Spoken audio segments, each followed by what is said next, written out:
तो दोस्तों, तो मेरी कहानी आ चुकी है लालची बहू। मनोहर अपने माता पिता के साथ एक छोटे से शहर में रहता था।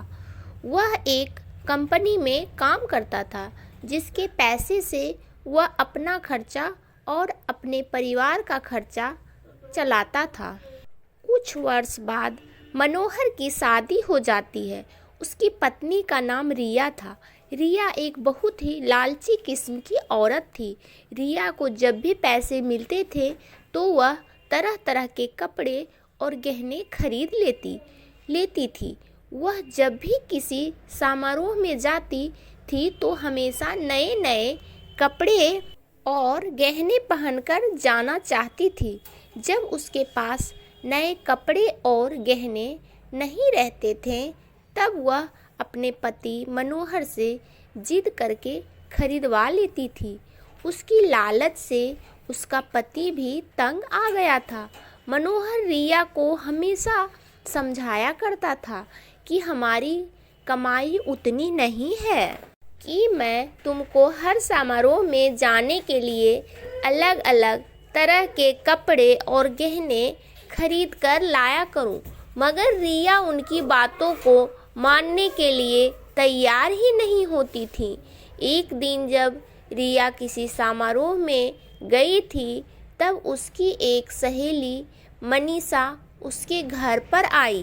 मनीषा ने रिया के सास से उसके बारे में पूछा। रिया की सास ने मनीषा को सारी कहानी बताई। मनीषा ने अब रिया को सबक सिखाने के लिए एक योजना बनाई। वह रिया के घर से सारा राशन लेकर चली गई और राशन के डिब्बे में अपने गहने और नए कपड़े लाकर भर दिए। जब रिया समारोह से वापस आई तब वह किचन के डिब्बों में गहने देखकर बहुत खुश हुई। शाम हुआ। जब रिया खाना बनाने गई तब उसे राशन नहीं मिला। तब वे अपनी सास से पूछा, सारा राशन कहाँ गया? उसकी सास ने जवाब दिया, मैंने सारा राशन और घर का सारा सामान बेचकर तुम्हारे लिए गहने और कपड़े खरीद लिया है। तुम बदल बदल कर हर दिन नया पहन।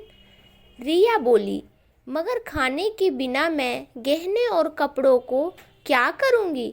तभी उसकी सास, उसकी सहेली मनीषा आई और उसने रिया को सब कुछ बताया कि यह तुमको सबक सिखाने के लिए किया गया था।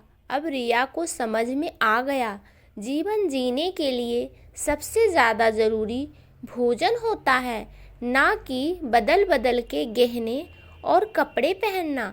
रिया अब अपने पति के कमाई के अनुसार ही सारा काम करती थी और वह खुशी खुशी रहने लगी।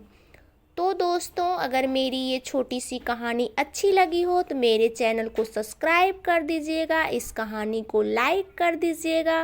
धन्यवाद दोस्तों।